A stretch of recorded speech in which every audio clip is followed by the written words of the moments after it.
Fala turma, bem-vindos ao canal do Camisa 12. Já sabe qual é o nosso ritual, clique em curtir e inscreva-se no canal. 2h09 da manhã, caramba, 9h12 no horário. E eu estou gravando, tô subindo o pós-jogo ainda e estou gravando mais um vídeo para o canal porque a assessoria do Atlético acaba de comunicar a demissão do diretor de futebol Rui Costa, do gerente de futebol Marques Batista de Abreu, o ídolo da torcida como jogador, com um péssimo trabalho nos bastidores, a gente vai falar já já. E também do treinador Dudamel, que chegou no início do ano, né?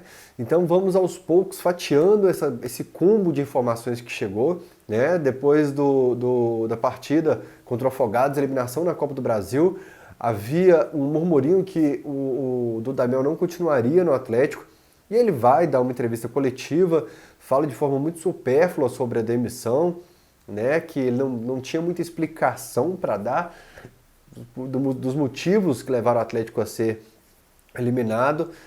E logo depois vem o Rui Costa falar também, e eu falo no meu pós-jogo, né? O velho roteiro emotivo, que no vestiário havia tamanha comoção, papapá, que o Dudamel é apaixonado pelo trabalho, é meio que um roteiro padrão do Rui Costa nesses casos.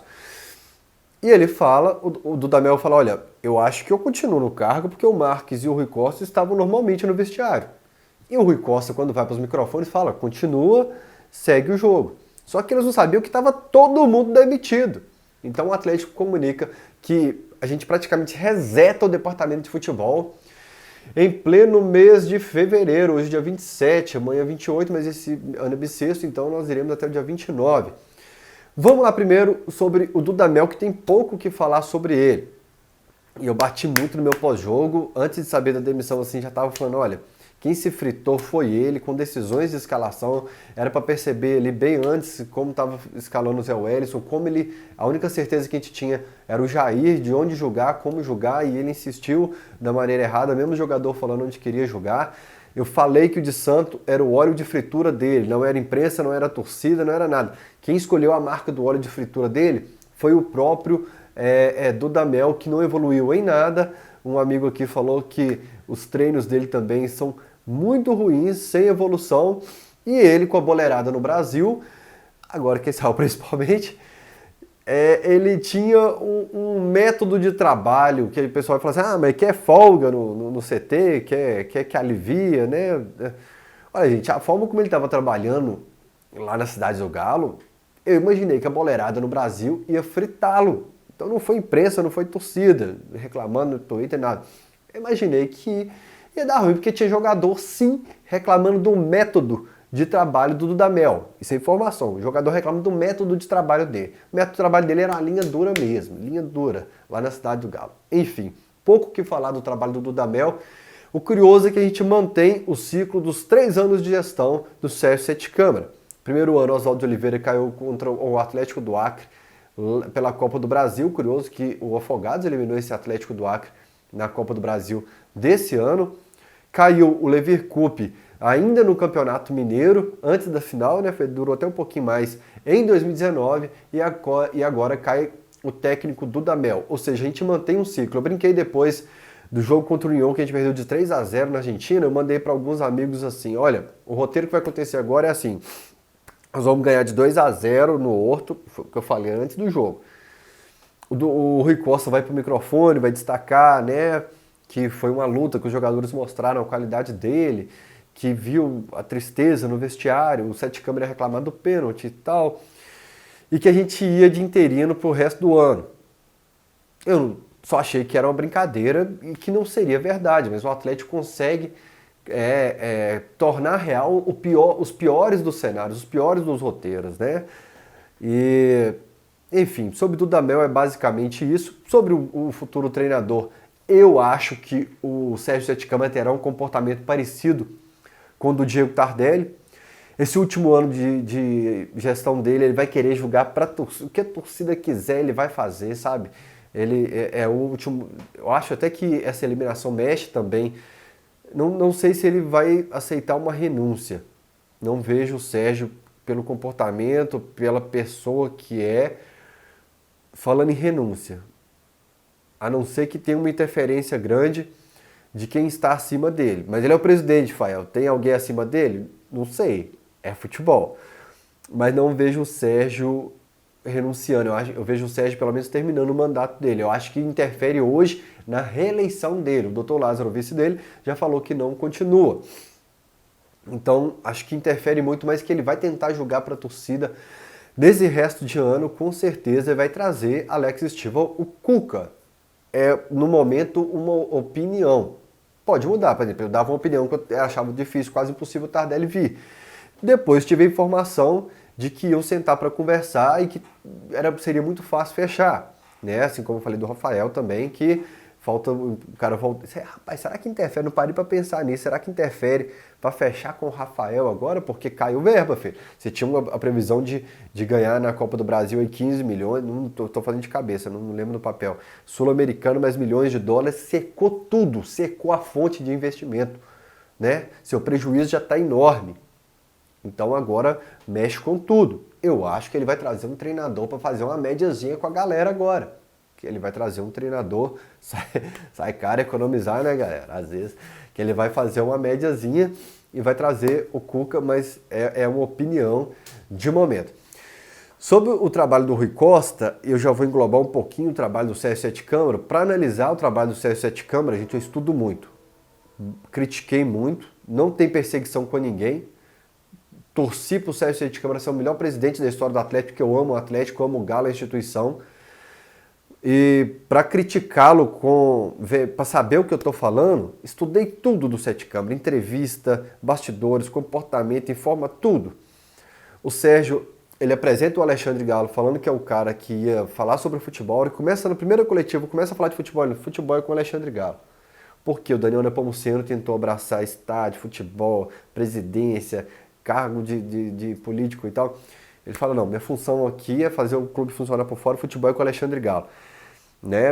A contratação Alexandre Galo. No fim do período Alexandre Galo, ele já está com um comportamento diferente, o Sérgio Sete Câmara já é ativo na cidade do Galo, já está muito presente e já responde por tudo. Tanto que depois que ele demite o Alexandre Galo, fala, eu que trouxe fulano, o jogador tal, foi eu que indiquei, papapá, tudo que deu certo ele teria sido ele, segundo as palavras das entrevistas do... Gente, eu ouvi 2 anos de entrevista, de vídeo, li matéria, eu vi tudo. E ele fala depois, quando ele deixa o Marques de forma interina, que era o diretor de base, no cargo até o final do ano, ele coloca o Marques continuando no início de 2019, já com um discurso diferente do início de 2018. Ele fala, olha, esse trem de diretor de futebol que vocês estão acostumados é passado, de ter que sentar na mesa para negociar, de fazer isso, isso e isso. Hoje o papel do diretor é diferente. Com o Marques, ele faz isso. E quando o Levir cai, que ele apresenta o Rui Costa, ele já inverte tudo que ele falou do Marques há 3 meses atrás. Ou seja, o Sérgio Sete Câmara não tem convicção nem do que ele quer do cargo abaixo dele, que vai comandar o futebol, do diretor de futebol. O Sérgio precisa ter essa convicção do que ele quer. Antes dele saber o que ele quer do treinador, do perfil de jogador, ele não sabe sequer qual é o perfil do profissional que vai comandar o futebol dele. Esse para mim foi um dos grandes erros do Sérgio Sete Câmara. O Marcos Batista de Abreu cai hoje também, para mim fez um péssimo trabalho, seja coordenando as categorias de base. E Fael, você nunca falou no Lateral Esporte, quem assiste todo dia sabe que eu falei. Que eu tenho uma raiva que o cara me fala na rua, por que você não fala do Marcos? Eu falo, irmão, se você não assiste todo dia, vai lá, assiste primeiro, depois você vem e conversa. Nossa Deus, aprendi isso com o Gão. Pera aí, irmão, primeira coisa, abaixa o dedinho e vem no sapatinho aí, vamos conversar direito, né? Marques, péssimo trabalho no Atlético, também não tem muito o que falar. Trabalho ruim na base, trabalho ruim como diretor de futebol, trabalho ruim como gerente de futebol do Atlético também. E o Sérgio Sete Câmara chega no último ano dele, que para mim esse ano é a eleição mais importante da história do Atlético, porque, gente, você já parou para pensar que o presidente é o único que tem a certeza que vai receber algo grandioso? Todos os presidentes assumiram bomba, dívida, papapá. O próximo presidente vai ser um cara da foto histórica que vai cortar a fitinha de inauguração da Arena MRV. E a partir de agora a gente já começa um debate de quem vai ser candidato a presidente. Porque será que o Sérgio vai assumir essa bronca agora de continuar? Será que vai ter peito? Duvido, eu estava acreditando até ontem, até terça-feira de carnaval. Hoje duvido muito. E aí depois a gente vai gravar outros vídeos de quem seriam os nomes, né? De Castelar, né? Hora para isso agora. Se o Menin, que é vice-presidente do conselho hoje, assumiria isso, porque ele é o homem, o grande nome da MRV hoje, e é a Arena MRV. Será que a MRV queria esse enlace agora? Não sei como que eles iam encarar isso. Eu sei que o Atlético agora precisa de um reset, de um restart. Como o Sérgio se rompeu com o Alexandre Calil há algum tempo, eu acho que o Alexandre Calil agora volta com tudo para dentro do clube para falar assim, ó, desde que eu saí daqui, saí de forma não oficial, né, porque ele saiu em 2014, as coisas não estão dando certo. Então é melhor vocês deixarem interferindo. Apesar que muita interferência do Calil, gente, foi péssima nos bastidores. Então, eu acho que agora o Calil volta forte com a turma dele. Muita gente que era vamos dizer, da panela, que o Calil intitulava panela. Tô falando, o Calil mesmo falava panela. Que era ele, Daniel, Adriana, o cara do... Meu Deus do céu, a cabeça tá muito ruim. Que foi do fiscal lá a vida inteira, administrativo. Fugiu o nome agora. O Groping já saiu, o Lázaro vai sair agora. Fugiu. Enfim, a panela... Muita gente do Calil saiu. E aí, quem sabe, esse grupo do Calil que estava enfraquecido para as eleições não ganha corpo agora, né, com um nome diferente de tudo que a gente vai... Ou quem sabe não surge um novo nome. Gente, a eliminação para o Afogados, eu acho que marca uma revolução, um reset no Atlético. Agora a gente vai como um dos favoritos para o rebaixamento do Campeonato Brasileiro. Mas, Fael, a gente não está acabando nem a primeira fase do Campeonato Mineiro. O Atlético hoje é um dos favoritos para o rebaixamento do Campeonato Brasileiro. Como disse meu amigo, se mantiver o comportamento que teve até agora na sua gestão, o Sérgio Sete Câmara traz um Ronildo. Sabe alguém do time de 99 que tem identificação, porque é ex-jogador e tem identificação com o clube? Traz o Ronildo para ser o diretor de futebol do Atlético. Porque era um cara bacana, mas na dele, no vestiário, não arrumava confusão. A gente está totalmente perdido, vai comandar o Lucas... Deixa eu pegar aqui o nome de quem comanda o time. Contra o Boa... Lucas Gonçalves, que ele trabalhava ali do lado do Thiago Largue, do Rodrigo Santana, analista de desempenho e tal. E o James Freitas, que um amigo meu aqui até me mandou umas mensagens. Deixa eu ver se eu acho aqui. Achei. Eu estou fazendo improvisado, então vai assim, viu, gente? Aí apaguei a conversa. Ele fala um pouco do trabalho do James, ó, tem nada demais, assim, é uma improvisação para o final de semana. Se o Atlético não anunciar ninguém, mandar, meu filho, vai para lá comandar em Varginha, porque é urgente. O Galo enfrenta o Boa domingo às 19 horas. Mas, gente, o Atlético chegou em 2020, que era para curtir o ano de desgraça do rival, rebaixamento, uma grande bagunça, uma grande zona. Eu comparo o Atlético hoje com aquela situação de 2008, que todos os vices, o Ziza renunciou, todos os vices renunciaram, não tinha ninguém para assumir o Atlético. Era uma bomba relógio que ninguém assumia. O Alexandre Calil falou, olha, eu vou assumir.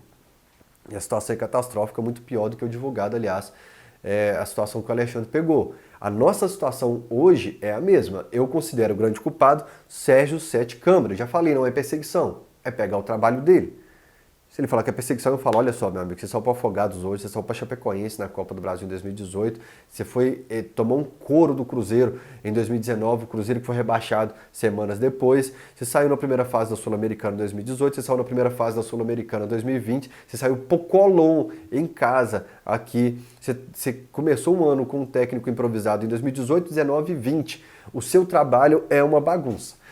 Enfim, galera, vou gravar mais vídeos porque essa semana vai ser muito agitada nos bastidores do Atlético, mas por hora é isso. Rui Costa, Marcos Batista de Abreu e Dudamel demitidos e fica uma grande pergunta. O presidente fica? Vamos ver nos próximos dias. Clique em curtir, inscreva-se no canal e acesse sempre camisa12.net, deusmedibre.com.br.